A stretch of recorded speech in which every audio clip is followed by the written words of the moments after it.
अच्छा, वेनेजुएला और अमेरिका, इसके बारे में मैंने आपको बताया था मैं अपने विचार रखूंगी। तो नमस्कार सभी को। आज का मैं वीडियो बना रही हूँ इसी बात के ऊपर कि वेनेजुएला में जो कुछ हो रहा है, जो अमेरिका कर रहा है, वो क्या है और क्या नहीं है। इस बारे में मैं आपके सामने कुछ फैक्ट्स रख रही हूँ और कुछ बातें बता रही हूँ। I hope you will correlate all the things. पहला, हमें लग रहा है कि ट्रंप इज अ विलन, ठीक है, लेकिन ट्रंप दोबारा इलेक्ट हुए, दोबारा आए, प्रेसिडेंट बने। इसका क्या कारण है? क्या ऐसा क्या जादू है? तो देखिए, हमें लगता है वो चीज हम महसूस करते हैं एज अ आउटसाइडर। ट्रंप को जो लोग इलेक्ट कर रहे हैं ना, उनके लिए वो हीरो है। क्यों? क्योंकि अमेरिका फर्स्ट का नारा लेके चल रहे हैं वो। तो ट्रंप को हम उनके देश में गलत नहीं कह सकते। पहली बात तो ये ध्यान रखिए। जैसे मोदी जी अपने भारत को लेके सेंसिटिव हैं और उसको इंडिया फर्स्ट करके, भारत फर्स्ट करके चलते हैं, वैसे ही Trump is in his country. जैसे पुतिन रशिया फर्स्ट, और चाइना के जो भी अथॉरिटी हैं, प्राइम मिनिस्टर, प्रेसिडेंट, आप उनके अथॉरिटी किसी को भी कह लीजिए, वो भी चाइना फर्स्ट रख के चलेंगे। तो जो भी leader first to their country रख के चलेगा, वो उस कंट्री के लिए लोगों की चॉइस बनेगा। इसीलिए इन देशों में इन लीडर्स को आप देखेंगे तो लोग इलेक्ट कर रहे हैं। और जो दूसरे देशों को फर्स्ट करेगा या उनको बेनिफिट देगा, तो उसको लोग थोड़ा कम कंसीडर करते हैं। ठीक है, तो ये एक बेसिक डिफरेंस आप समझ लीजिए। फिर अब यहां पर जब हम बात करते हैं कि क्या ट्रंप जो है वो पेट्रोल के लिए ये सब कर रहा है। Everybody is talking about petrol, but मैं ये जानना चाहती हूँ, भाई डिप्लीशन तो पेट्रोल का होना है, खत्म होना है पेट्रोल तो एक ना एक दिन तो। और सब जो है दुनिया में इलेक्ट्रिक व्हीकल और रिन्यूएबल रिसोर्सेज, सोलर एनर्जी और न्यूक्लियर एनर्जी, इन पे काम कर रहे हैं। तो पेट्रोल की क्या इतनी वैल्यू है?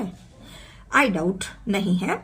क्योंकि अगर आप वेनेजुएला की थोड़ी सी आप ज्योग्राफिकल और उसकी कंडीशन को आप थोड़ा सा डाटा को देखेंगे, तो ये सिल्वर प्रोड्यूस करता है भाई। ठीक है, जो पहले वो चाइना वाला भी silver, why it is so costly, और पेट्रोल तो है ही। आज की नीड अगर देखोगे तो पेट्रोल इज रिक्वायर्ड।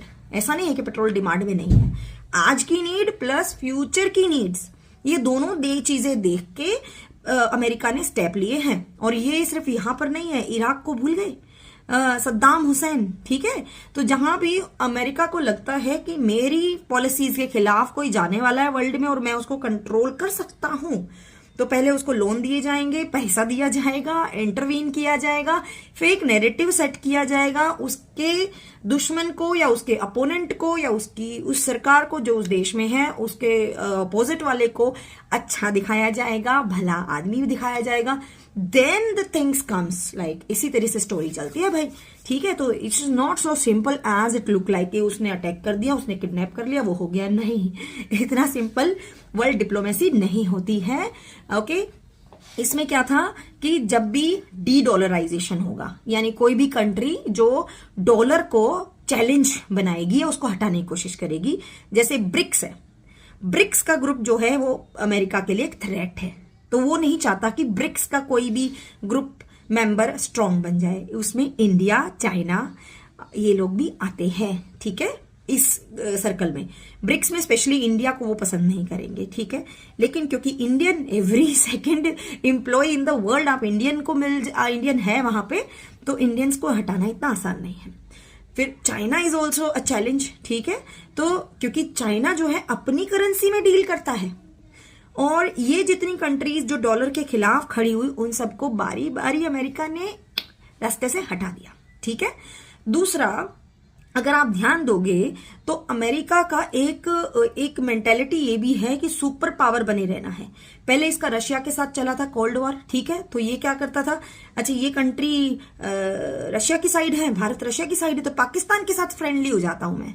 ठीक है, same way now he wanted Bangladesh. ठीक है, बांग्लादेश में भी ये तख्ता पलट और ये सब चीजें, थोड़ी सी आप इनकी इस केसेस की स्टडी करेंगे ना, तो कहीं पीछे चाइना मिलता है, कहीं पीछे अमेरिका मिलता है, जहां भी तख्ता पलट होता है। रशिया के आसपास यूक्रेन का भी यही हाल है। अब आप में से कौन कौन नहीं जानता भला इस बात को कि यूक्रेन में वेपन सप्लाई अमेरिका कर रहा है। और वो किस लिए? क्योंकि रशिया को चैलेंज करना है, तो रशिया को कंट्रोल करने की मेंटेलिटी। तभी वो ट्रंप जो है भारत को कहता है कि मोदी जो है वो मेरी बात माने और रशिया के साथ पेट्रोल ना ले। अब मोदी जी क्यों मानेंगे बात? हमें अपना देखना है। We should have Bharat first, India first. तो इसीलिए उसकी बात नहीं मानी, ठीक है। अब वो वहां से आंखें दिखाता रहे वो अलग बात है, क्योंकि हम वेनेजुएला नहीं है। हम ना तो अमेरिका से अननेसेसरी लोन्स लेते हैं, और अमेरिका से हमने अनाज जब मांगा था 1960s, याद करिए, उस समय की भी हमारी भारत की गवर्नमेंट ने, जब अमेरिका ने कहा कि मैं तो तुम्हें बेचूंगा भी नहीं, तो हमने क्या किया अपने देश में? क्या हम गिड़गिड़ाए? क्या हमने हाथ जोड़े? नहीं भाई, हमने हरित क्रांति, ग्रीन रेवोल्यूशन कर ली और अपने पैरों पे खड़े हो गए, ठीक है।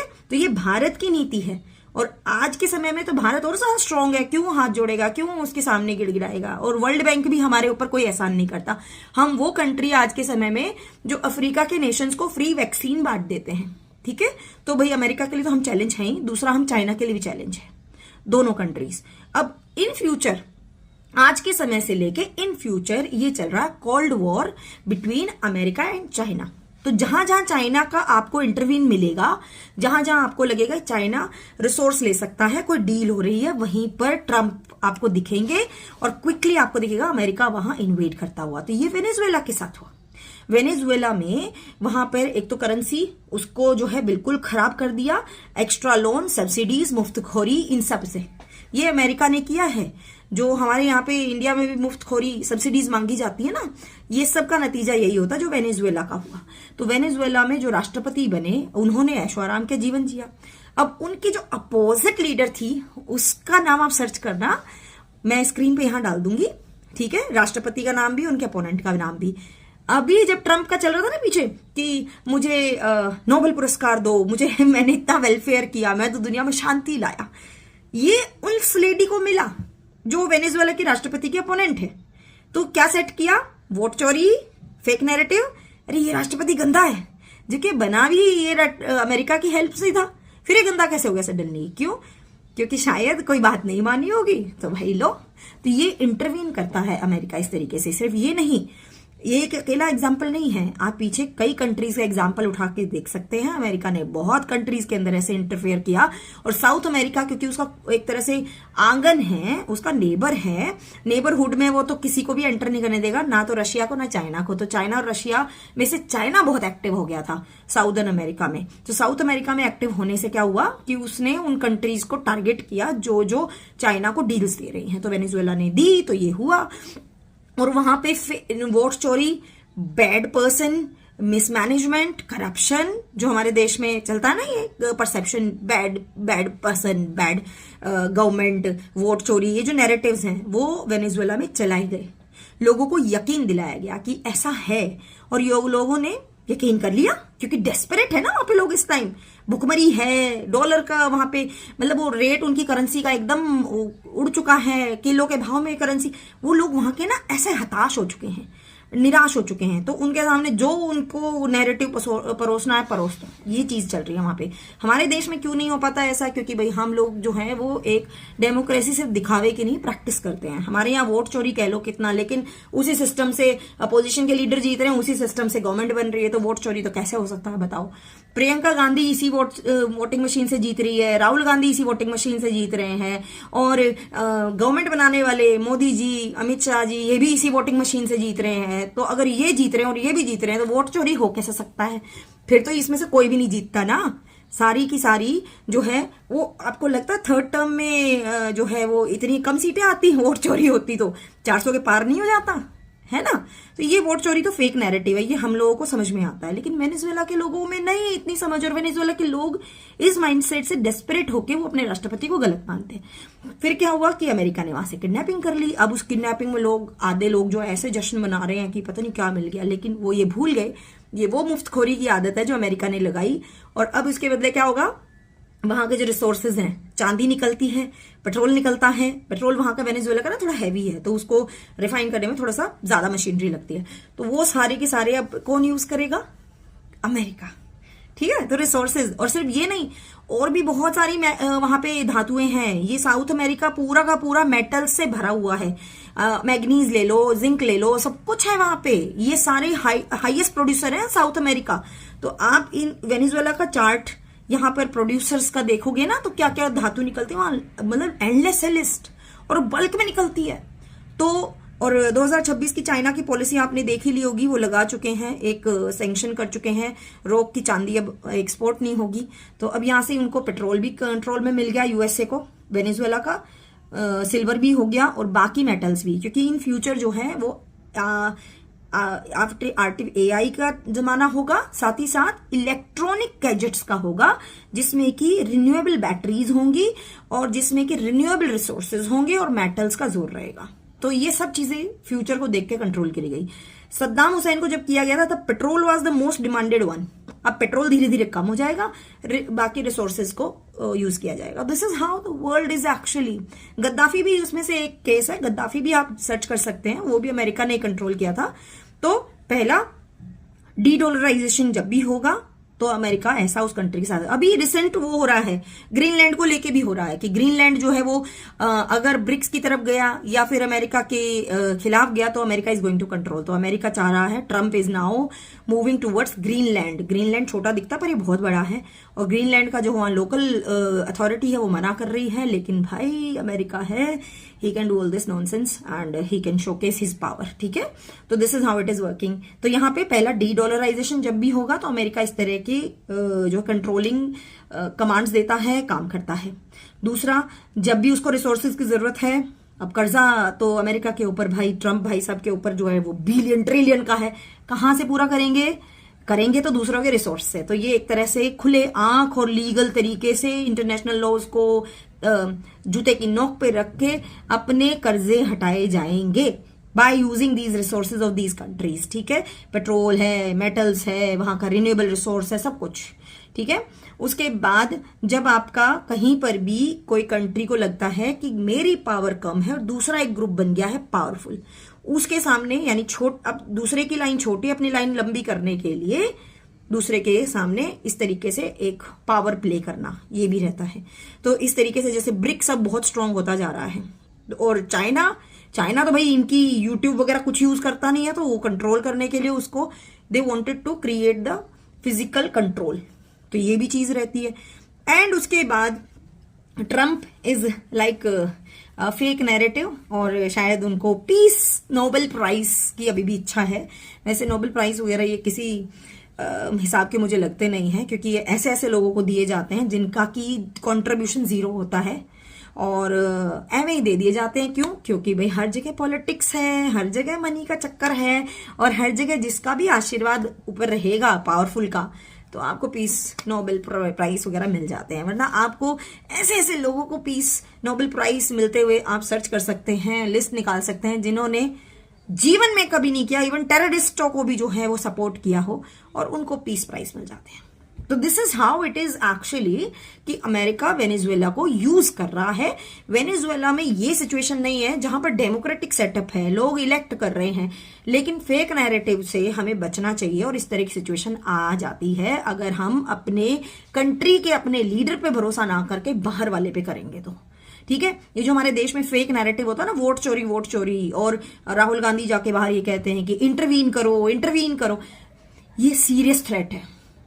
इसको हमें और आपको बहुत सीरियसली देखना चाहिए। देखो, हमारे घर का मैटर है ना, खराब है, हमको डील करना है उसको। ठीक है, और अगर एक सरकार अच्छा काम कर रही है और अगर वो खराब करेगी, जिस दिन भी आपके पास और मेरे पास वोट का अधिकार है, उसको यूज करेंगे।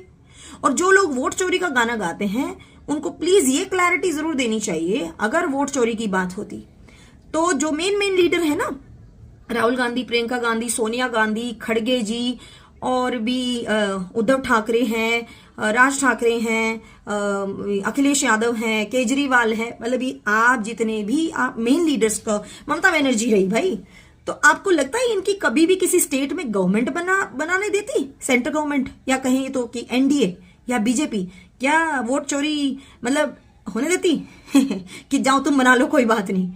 वोट चोरी हो रही होती ना तो ये एक सीट भी पूरे देश में नहीं जीत सकते। हाँ, दिखावे की 10-12 इनको दे देते, लेकिन ये किसी भी स्टेट में गवर्नमेंट नहीं बना पाते। जो ये जम्मू कश्मीर में बना ली, तेलंगाना में बना ली, कर्नाटका में बना ली। ममता बनर्जी भाई 3 टर्म्स से वेस्ट बंगाल में है, ठीक है। आप उसके बाद भी कहे वोट चोरी, तो भाई ये तो ना ऐसी चीज है जिससे लोगों को बेवकूफ बनाया जा रहा है। तो इन झांसों में मत आइएगा, अपना दिमाग लगाइए और सोचिए कि क्या रियलिटी है। और अगर बुराई दिखती है आपको, no doubt we should protest. जैसे एक फेक नैरेटिव अभी मैं लास्ट में बता देती हूँ, चलो उसके बाद ओवर करते हैं। अब इंटरनेशनल तो हमने मैटर क्लोज ही कर दिया है, जो मैंने बताया आपको। अभी फीड में आ रहा है मेरी कि वैष्णो देवी वाला जो एक कॉलेज है ना, बना था, वैष्णो देवी ट्रस्ट से बना था, ठीक है। हिंदूज जो उसमें सनातनी जो उसमें दान देते हैं, दान के पैसे से एक ट्रस्ट बना, ट्रस्ट से जो है वो कॉलेज बना, मेडिकल कॉलेज, और उसमें 90% सीट सिर्फ मुस्लिम्स को दे दी। इसका जब विरोध किया गया तो अभी आ जाए कि उसका बीजेपी इज सेलिब्रेटिंग कि उसका जो रजिस्ट्रेशन है वो कैंसिल हो गया है। लेकिन ये नहीं दिखाएंगे कि उसमें जितने भी छात्र थे वो 90% इंक्लूडिंग वो जो 7 सीटें हिंदुओं को दी वो भी, उन सबको दूसरे कॉलेज में शिफ्ट किया जाएगा। कहीं किसी को डिग्री से मना नहीं किया गया है।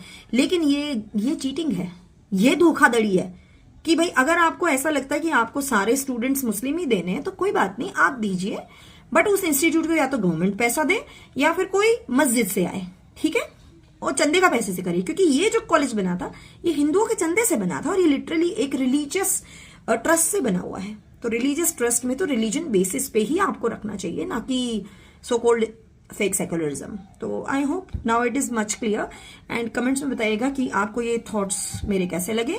और फाइनेंशियली आप मुझे सपोर्ट कर सकते हैं फॉर माय अपकमिंग वीडियोस। मैं लास्ट में लिंक दे दूंगी यहाँ साथ में। आप मुझे मनी वाइज भी सपोर्ट कर सकते हैं, स्कैन करिए, whatever amount you want to send me you can send and just support my work if you like it. And हाँ, सबसे जरूरी बात, चैनल सब्सक्राइब कर लीजिएगा और अपने कमेंट्स लिखना मत भूलिएगा। आप एग्री करें नहीं करें कोई बात नहीं, I think this is the freedom of speech. आप अपनी बात लिखिए, आपको क्या फील होता है, आप कितनी बात सही मानते हैं मेरी बात, कितनी नहीं मानते, अप टू योर चॉइस ना, क्योंकि हम सबका थॉट प्रोसेस अलग हो सकता है। मैं अपनी बात कन्वे करती हूँ, आप अपनी करिए, ठीक है। तो एक सभ्य भाषा में आप कमेंट जरूर करिए, agree disagree whatever you feel, ठीक है। तो मिलती हूँ आपसे अगली वीडियो में, तब तक के लिए नमस्कार, धन्यवाद सुनने के लिए और वंदे मातरम।